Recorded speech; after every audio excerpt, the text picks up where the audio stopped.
Si tienes alguna experiencia o historia que quieras compartir, puedes escribirnos a nuestro correo la.comunidad.oscura@gmail.com. Tus relatos nos ayudarán mucho a que este canal crezca. Muchísimas gracias.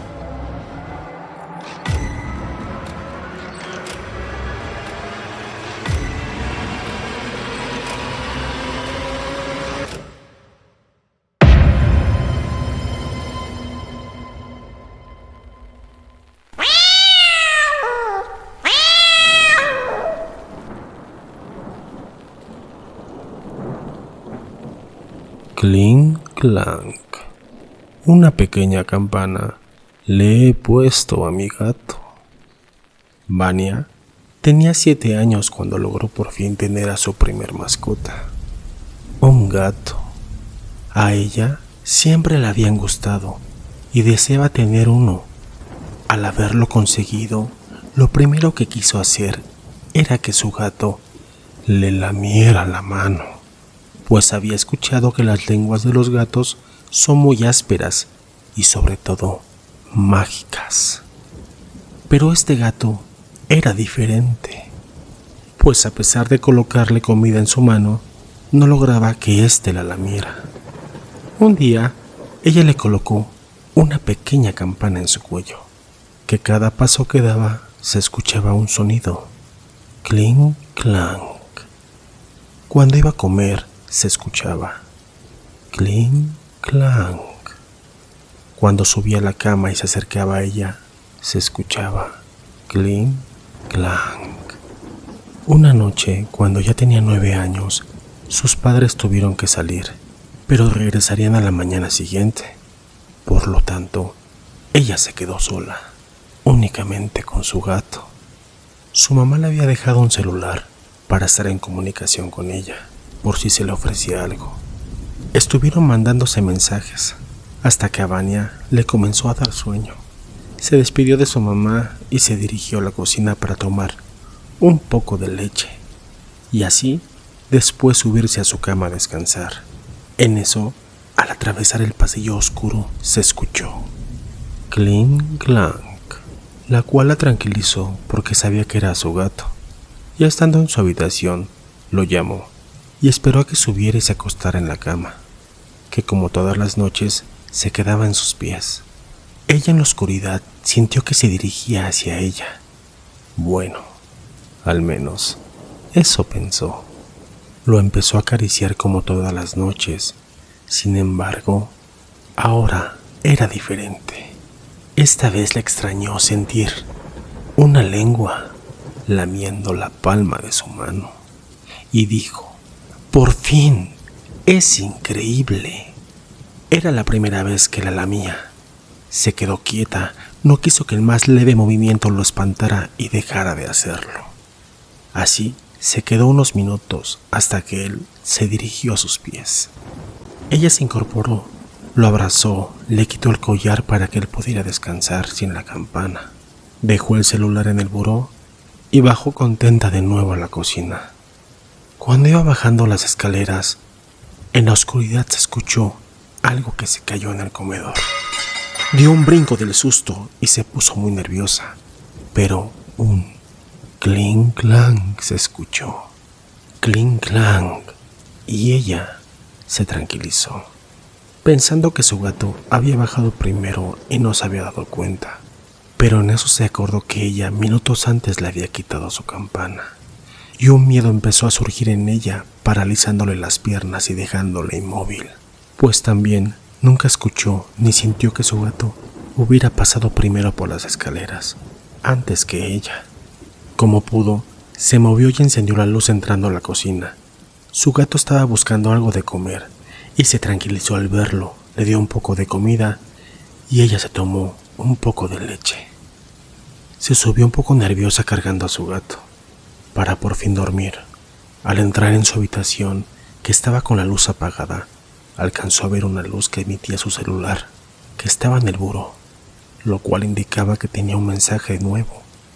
Ella se recostó con su gato, se cubrió con su manta, tomó el celular creyendo que era un mensaje de su mamá, pero al momento de abrir el mensaje, este decía: Ya te he probado.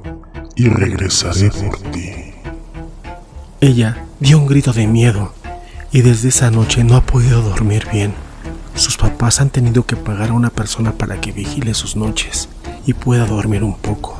Aún de vez en cuando se despierta asustada, pues un clink clank se escucha, a pesar de que su gato ya no tiene el collar y siempre se queda a sus pies. Ella tiene pavor, pues aunque no ve a nadie, sabe que es algo que la acecha cuando duerme y que se alimenta de su miedo, esperando el momento preciso para ir por ella. Vania sabe que esa criatura no puede ser vista por alguien más y ya no lo soporta. No está tranquila que alguien vigile sus sueños, hasta que una noche alcanzó a escuchar cerca de su oído: Clink clank, he venido por ti.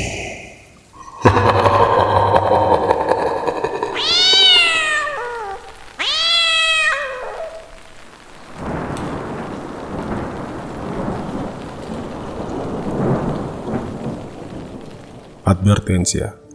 Antes de continuar, si tú eres susceptible, si crees que al leer ciertas palabras o escuchar algunos sonidos puedes invocar o desatar energías que no comprendes, entonces esta historia no deberías escucharla. Es bajo tu propio riesgo. Este canal no se hace responsable por lo que pueda pasar después. Al final, es solo una narración, un testimonio más en esta comunidad. Creer o no, ya solo depende de ti. Ave María Purísima, sin pecado concebida.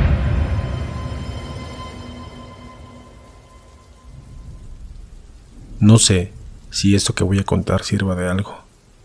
No sé si alguien me crea o si simplemente estoy dejando este testimonio para que, cuando desaparezca, alguien entienda por qué las depresiones, culpas y miserias te hacen tomar decisiones que las consecuencias nunca serán para bien.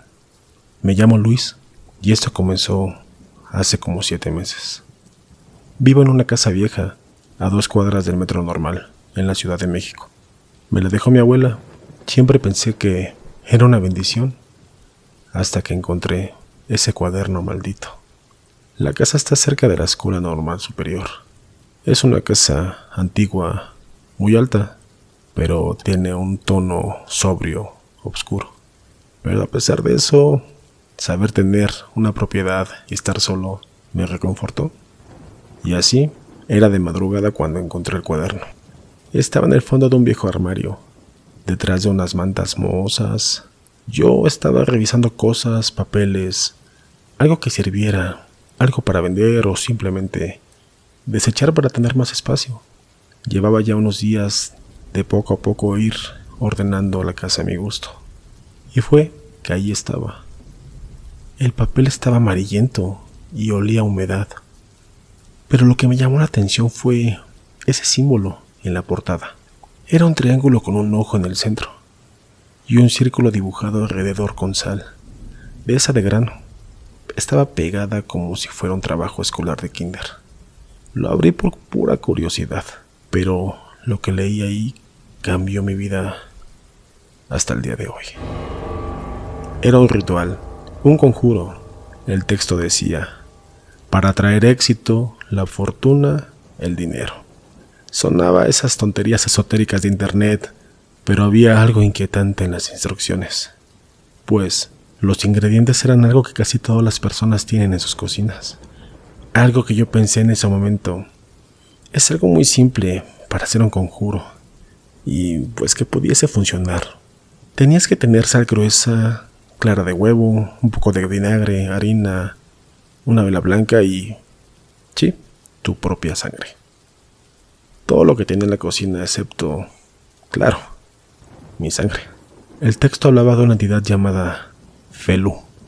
Decía que su nombre no se pronuncia como se lee, que cambia dependiendo de quien lo invoque, que su verdadera forma no puede ser descrita con palabras humanas, que al decir su nombre, mientras se lleva puesta la máscara hecha de sal, el espíritu se te manifiesta. Esa noche no pude dormir. El ritual era tan absurdo como tentador. Yo estaba hasta el cuello de las deudas, A cada rato me marcaban para pagar. Ya mis amigos no podían o no querían ya prestarme dinero. Estaba pasando por una situación muy difícil. Me habían despedido del trabajo, mis tarjetas estaban sobregiradas. Me sentí un tonto por pensarlo, pero a las 3 de la mañana, con el estómago vacío y el cerebro saturado de ansiedad, me encontré en la cocina, buscando los ingredientes. La máscara se hacía como una masa: la sal, la clara de huevo, harina y el vinagre. Todo lo mezclé hasta que se volvió una pasta espesa, pegajosa, con un olor agrio. Me corté la palma de la mano con un cuchillo de cocina y dejé caer mi sangre dentro de la mezcla. El texto decía que la máscara debía cubrir toda tu cara, menos los ojos. Me la puse con las manos temblorosas, era fría. El olor a vinagre y sangre me hacían casi vomitar. Encendí la vela blanca y me senté frente al espejo. Las palabras estaban escritas en un idioma que no reconocí, pero al leerlas en voz alta, algo de mí vibró. Sentí un zumbido en los oídos y el aire se volvió denso, como si la casa respirara. Y entonces lo vi. No en el espejo, detrás de mí. Felu no tiene forma. Es una sombra doblada sobre sí misma, con los ojos que cambian de lugar y una voz que hablaba desde todos los rincones a la vez.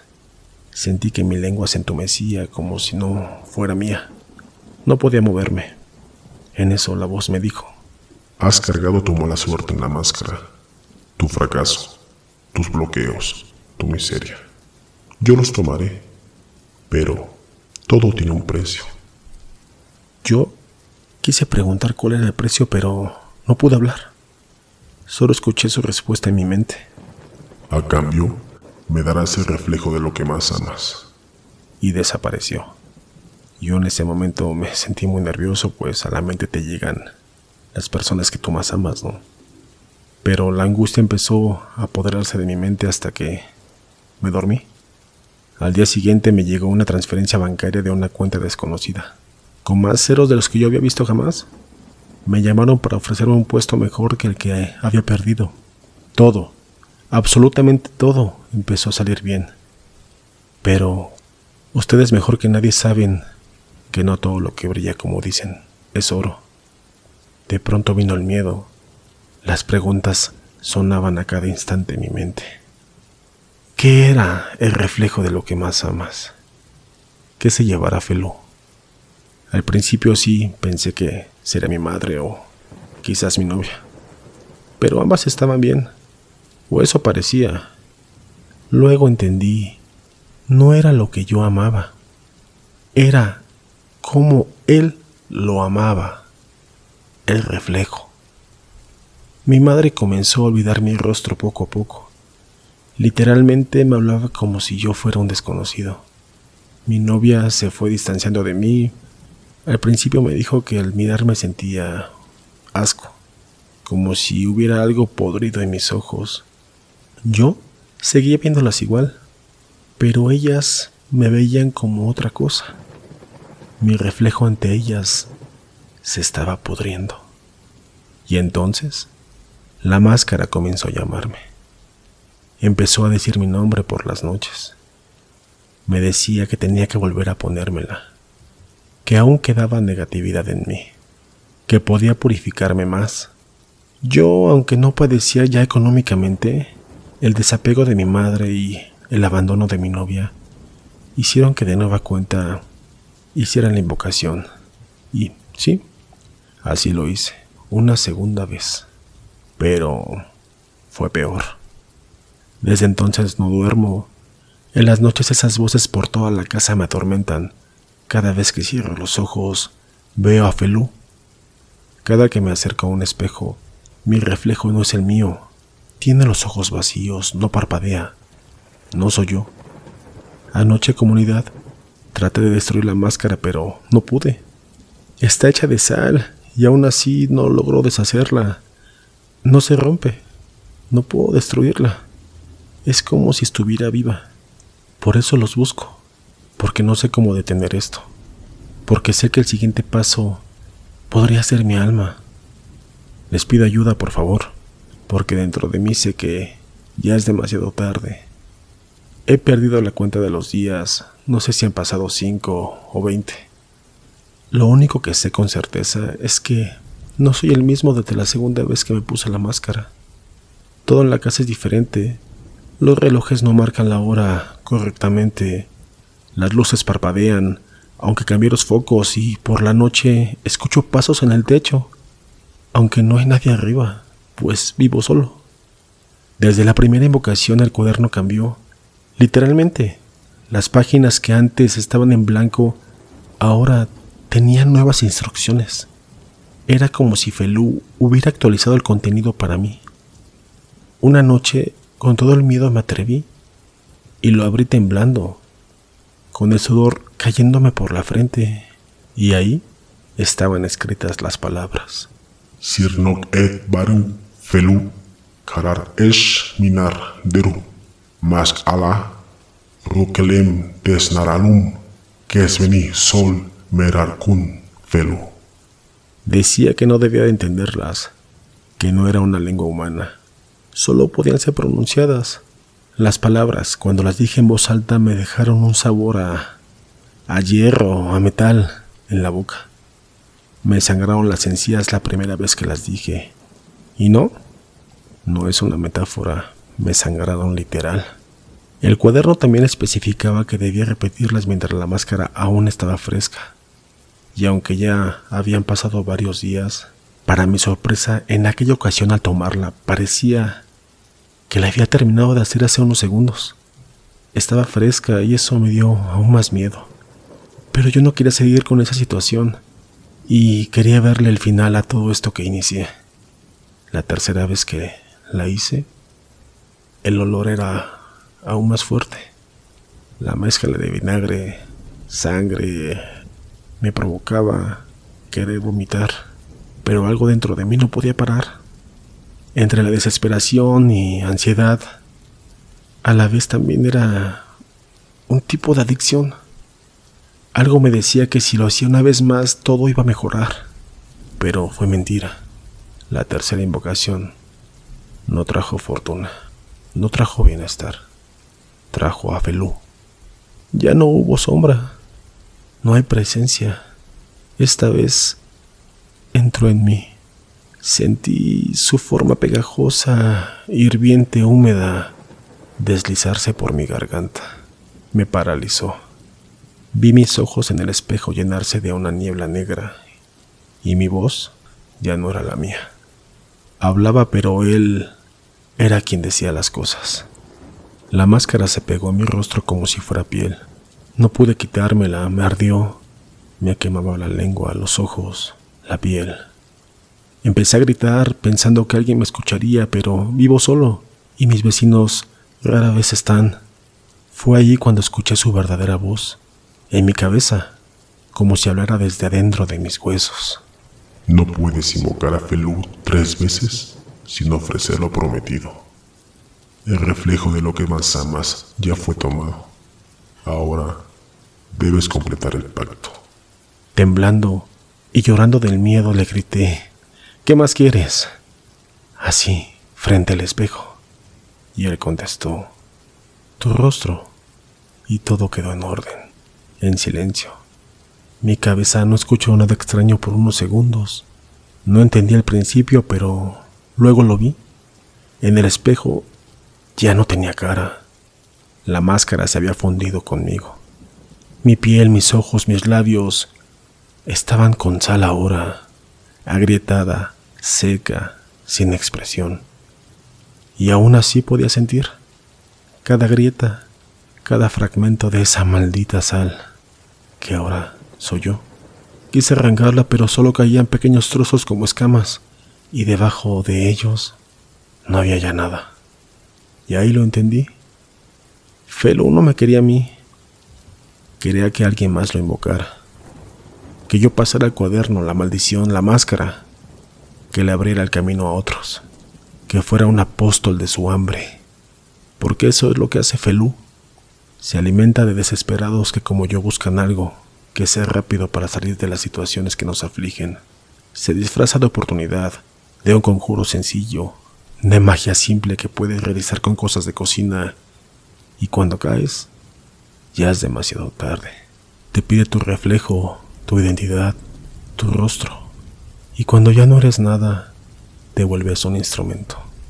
Por eso es que escribo esto, porque necesito prevenirte, porque sé que la curiosidad te va a ganar. Yo ya no salgo, me da miedo salir y espantar con mi imagen a alguien, que las personas me agredan o se burlen. Y entonces entendí, Felú no quiere mi alma, solamente quiere que propague el conjuro, quiere que otros lo invoquen, que yo fuera un instrumento nada más. Porque Felú se alimenta de desesperados como tú, como yo. Y si tú ya llegaste al final de esta historia y sigues escuchando esto, puede que él ya te haya visto. Y no se te olvide darle like y compartir. Para nosotros es importante que formes parte de esta comunidad oscura.